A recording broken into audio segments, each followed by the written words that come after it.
आज महाराष्ट्रातून नगराध्यक्ष पदाचे जे आहेत निकाल येत आहेत. खासदार नरेश म्हस्के आपल्या सोबत आहेत. सर, काय सांगाल, आज रिझल्ट आलेत, भाजपला काही ठिकाणी धक्के बसलेत.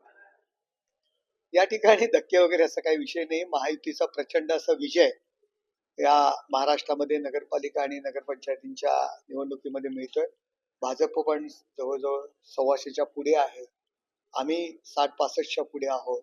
अजितदादा 30-34-35 पर्यंत आलेले आहेत. आणि बाकीचे जर पाहिले तर उभाटा म्हणजे नेस्तनाबूत झालेला आहे. त्यानंतर काँग्रेस सुद्धा खूप पाठीमागे आहे.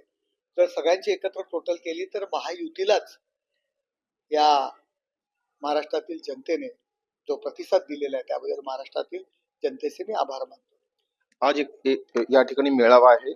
आपण स्वबळावरती लढणार की युती होणार आहे? नवी मुंबईत हा खूप मोठा चर्चेचा विषय आहे. सर्व निवडणुका महायुतीमध्ये लढाव्या अशा पद्धतीच्या नेत्यांनी सूचना दिलेल्या आहेत. लोकसभेला महायुती असते, विधानसभेला महायुती असते. मतदार हा जेव्हा नगरपालिका आणि या इतर स्थानिक स्वराज्य संस्थेच्या निवडणुकीच्या वेळी आपण मतदारांना सामोरे जातो, तर मतदार प्रश्न विचारतात. आम्ही लोकसभेला तुम्हाला एकत्र मतदान केलं, विधानसभेला एकत्र मतदान केलं, मग आता आमची पंचायत का करता, आम्हाला धर्मसंकटात का आणता?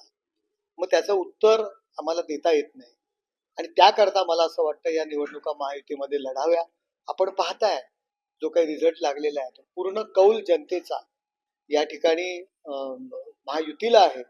जर आम्ही एकत्र निवडणुका लढल्या तर समोर विरोधी पक्षाचे अस्तित्वच राहणार नाही. त्या नवी मुंबईमध्ये जर निवडणुका महायुती म्हणून जर आम्ही लढल्या तर सर्वच्या सर्व जागा महायुती म्हणून आम्ही निवडू. पण आपण पाहतोय ह्या निवडणुका ज्या आहेत कार्यकर्त्यांच्या असतात आणि आता कार्यकर्त्यांचा विरोध आहे युतीला, त्यावर काय आपलं? हे बघा,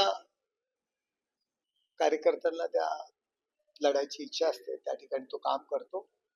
परंतु अनेक कार्यकर्त्यांना सुद्धा अनेक संधी असतात. त्या संधी देण्याचा प्रयत्न आपण करत असतो. शेवटी ध्येय धोरण जो मतदार राजाच्या मनातली इच्छा आहे त्याचा सुद्धा विचार करावा लागतो. पण असं एकनाथ शिंदे सरांची पण अशी इच्छा आहे की ही जी निवडणूक आहे ही स्वबळावर लढावी. नाही, असं नाहीये. ही निवडणूक महायुती म्हणून लढावी अशी शिंदे साहेबांची इच्छा आहे. तर हे होते नरेश म्हस्के. राहुल कांबळे, NDTV मराठी, नवी मुंबई.